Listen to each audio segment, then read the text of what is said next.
पहले तो उसका कोई भी हिंदुस्तान में क्या ऐसा है जो इस फव्वारे को चलाकर दिखा सकता है? चित्रा जी, मैडम चित्रा जी, मैं स्वामी दीपांकर कुछ कह सकता हूँ एक शब्द? मुझसे सवाल करनी मैडम। जिसको फव्वारा बताया जाता है, क्या कोई भी है ऐसा जो इस फव्वारे को चलाकर दिखा दे? मैडम फव्वारा वैसा होता है क्या? ये इतिहास की किताबों में भी नहीं मिलेगा। अगर आप पुरानी तस्वीरों को पलट कर देखने की कोशिश करेंगे तो हिंदू पक्ष ये दावा करता है। चित्रा जी, मेरे साथ आप चलेंगी, जो 100 साल 200 500 साल पुरानी मस्जिदें हैं, 10 मस्जिद में दिखा दूंगा, एक में नहीं। ऐसा ही फव्वारा 10 मस्जिद में दिखा दूंगा, एक के नहीं हिंदुस्तान की। अल्तमश ने बनाई है बदायूं की जामा मस्जिद। अल्तमश 700-800 साल पहले हिंदुस्तान में हुक्मरान रहा है, उसकी मस्जिद में, जामा मस्जिद में भी ऐसा ही फव्वारा है। आगरे के में भी ऐसे ही फव्वारे। तमाम ऐतिहासिक जो मस्जिदें, हिस्टोरिकल मस्जिदें हैं, उनमें ऐसे फव्वारे मौजूद हैं। रही चलाने की बात, ये कोर्ट की जिम्मेदारी है। उन्होंने सारे आइटम दिखा दिए कि कोर्ट को सच कोर्ट के सामने रखे हुए प्रमाण कि ये इस तरह चलता है, उसकी सारी चीजें मौजूद हैं, अभी वो रखी जाएंगी कोर्ट में जब कोर्ट सुनेगा। चित्रा जी, कार्बन कोटिंग अगर होगी तो यकीनन जो भी सच सामने आ जाएगा। स्वामी दीपांकर जी वो कह रहे हैं ऐसे सैकड़ों फव्वारे हैं, जाइए उनके साथ, वो दिखा देंगे आपको। कम से कम आज के दिन तो फव्वारा इसको न बोले। चित्रा जी, मैं बहुत सम्मान से एक दो बातें मैं हाजी खान साहब से करना चाहता हूँ, आपसे आज्ञा लेते हुए। दीपांकर जी, हाँ, मैं मात्र आज्ञा लेते हुए इतना पूछना चाहता हूँ। बोलिए सर। हम बार बार एक चीज कहते हैं, नफरत, माहौल।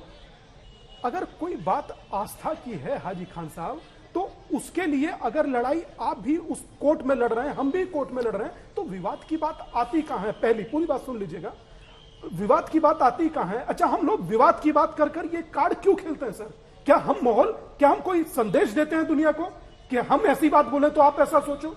तो सर, मेरा आप सबसे निवेदन है कि आप जब कोर्ट की बात करते हैं तो कोर्ट के फैसले को सुनिए, जो वो कहेगा हम लोग भी स्वीकार करेंगे और आप भी स्वीकार करेंगे। और रही बात निर्णय की और रही बात जश्न मनाने या ना मनाने की, तो सर इसके लिए शायद लगता है कि किसी की अनुमति या किसी की इच्छा और स्वेच्छा की आवश्यकता कम से कम 100 करोड़ लोगों को नहीं होती। और सर उस हम बहुत आसानी से बोलकर चले जाते हैं 1 घंटे के बाद डिबेट को खत्म कर, मगर हम ये क्यों नहीं सोचते कि करोड़ों लोगों की आस्था जिसको आप सो कॉल्ड फव्वारा कह देते हैं, उसमें होगी कितनी आसानी से। मैं आपको चैलेंज कर रहा हूं यहां बैठ करके, आज तक पर करोड़ों लोग देख रहे हैं, ऐसे 3 फव्वारे की फोटो आप मुझे लाकर दिखाइए। अरे मेरे साथ चलिए, चित्रा जी को भी ले चलूंगा मैं सर, सारी जगह दिखा दूंगा, बदायूं दिखाऊंगा, आगरा दिखाऊंगा, हिस्टोरिकल नहीं होता सर। आपको मैं तो चैलेंज कर रहा हूँ आपको। दूसरी बात रही, दूसरी बात एक कोर्ट के फैसले को हमने हमेशा माना। फव्वारा कह रहे हैं, वैसे 3 फोटो आप उनको भेज दें उनके व्हाट्सएप पर।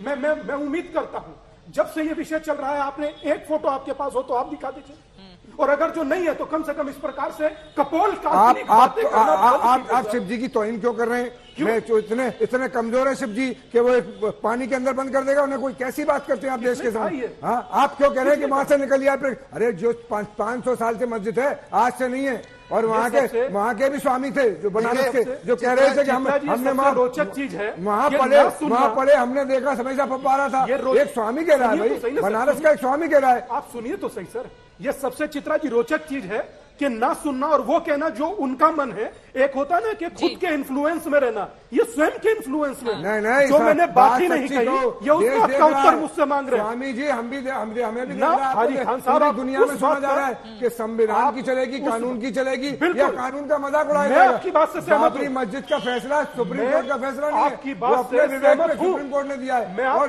दोनों पार्टियों को सेटिस्फाई किया है कि उन्हें हाजी खान साहब एक काम करिए, जिस प्लेसेस ऑफ वर्शिप एट की दुहाई आप लोग काशी, मथुरा, भद्रकाली, अटाला, भोजशाला में दे रहे हैं, विदिशा में दे रहे हैं, पाटन में दे रहे हैं, भगवान ने चाहा तो बहुत जल्दी वो places of worship at supreme court खत्म करेगा, क्योंकि कानून घटिया है। और आपके पास अगर कोई एविडेंस हो तो आप पाटन में बचा लेना, अगर आपके पास एविडेंस हो तो मथुरा में बचा लेना, आपके पास एविडेंस हो तो पांडुआ में बचा लेना, आपके पास एविडेंस हो तो जौनपुर की अटाला को बचा लेना, आपके पास एविडेंस हो तो अहमदाबाद की भद्रकाली को बचा लेना, आपके पास एविडेंस हो तो विदिशा में बचा लेना, आपके पास एविडेंस हो तो दिल्ली में बचा लेना। मैं आपको गारंटी के साथ कहता हूं, इतने अगर कानून को मानने वाले हो तो सीधे बोलिए प्लेसेस ऑफ वर्शिप एक्ट के खिलाफ हम भी हैं, प्लेसेस ऑफ वर्शिप खत्म हो जाए, और गवाहों के बयान के आधार पे, साक्ष्य के आधार पे भारत में जहां जहां विवादित स्थान है उनका मुकदमा चलना चाहिए। सुनिए, मैं बात कंप्लीट कर रहा हूं। और दूसरा, आज मैं चित्रा जी आपके आज तक के माध्यम से कह रहा हूं, देश में जहां जहां विवाद है उन सारे स्थानों पे केवल एक दिन के लिए इलेक्ट्रॉनिक मीडिया को छूट दे दिया जाए। आज तक भी जाए, पूरे देश के Hindi channel, English channel, Malayalam, Telugu, Tamil सब जाए, इंटरनेशनल केवल एक दिन के लिए। इंटरनेशनल चैनल मैं कह रहा हूं, पता लग जाएगा। सुनिए, मैं खुद एप्लीकेशन देने जा रहा हूं। चैनल को भी बुलाओ ना, बीच में टोकिए नहीं, बीच में नहीं। आप हम तो सब पे विश्वास करेंगे ना। हाँ, जब आपकी चित्रा जी में सोशल मीडिया बोल देती है आपकी पोल। मैं 22 सितंबर को मैं बनारस जा रहा हूं, एप्लीकेशन मूव करूंगा वाराणसी की कोर्ट में, और ज्ञानवापी में एक दिन के लिए मैं इलेक्ट्रॉनिक मीडिया के एंट्री की मांग करूंगा। मैं चाहूंगा कि देश की सभी भाषाओं की मीडिया, उर्दू, मलयालम, तेलुगु, हिंदी सब आए वहां पे, एक दिन वहां पे बाकायदा अपने अपने कैमरे से पूरे देश को दिखाएं, तब जाके इन लोगों का मुंह बंद होगा। जब तक इलेक्ट्रॉनिक मीडिया वहां जाके नहीं दिखाएगा लाइव, तब तक ये लोग झूठ बोलते रहेंगे और गुमराह करते रहेंगे। उपाध्याय जी, बात यह है कि आप जितनी मस्जिदों के नाम ले रहे हो, हाजी खान बाबरी साहब, मस्जिद के मामले में कहा था कि बाबरी मस्जिद का फैसला आएगा, हिंदुस्तान के हमने माना, मुसलमानों ने कोई विरोध नहीं किया। आप बात करते हैं कानून की, आप बाबरी मस्जिद को शहीद करके हिंदुस्तान के संविधान की धज्जियां उड़ाते हो। आप कैसी बात करते हो? आप गांधी जी का मर्डर करने के बाद आप देश की मतलब ये उसको मॉस्क थी 500 साल थी, तो 500 साल अल्लाह अकबर 500 साल तो पहले आप ही मुसलमान थे। मैं कह रहा आपसे बड़ा बात, 500 साल पहले तो आप खुद ही मुसलमान नहीं थे। आप तुलसीदास बड़ा विद्वान थे, आप थे, आप तो बड़े विद्वान थे तुलसीदास। बताओ 500, बताओ जैसे आपके 500 साल पहले अपने पूर्वज का नाम बताओ। आपके पूर्वज आदम अलैहिस्सलाम पहले आदमी आए। अरे मैं कह रहा हूँ 500 साल पहले नबी आप या तो गुप्ता होंगे, या चौधरी होंगे, या त्यागी होंगे, या तो यादव होंगे, या पटेल होंगे। 500 साल पहले आप खुद ही नहीं मुसलमान थे। हम आए, हम मुसलमान हुए, कन्वर्टेड थे हिंदुस्तान के 99%। मैं यही तो कह रहा हूँ। हम कह रहे आप क्या थे? अच्छा सही से बताओ, आप 500 साल पहले त्यागी थे, चौधरी थे, गुजर थे, जाट थे, यादव थे। आप कानून का मानोगे या नहीं मानोगे? आप देखो, आप सच बोलते हो, मानोगे नहीं मानोगे? आप संविधान की धज्जियां, आप हमेशा सच बोलते हो। आज आप आज तक बता दो 500 साल पहले आप वास्तव में क्या करते हैं?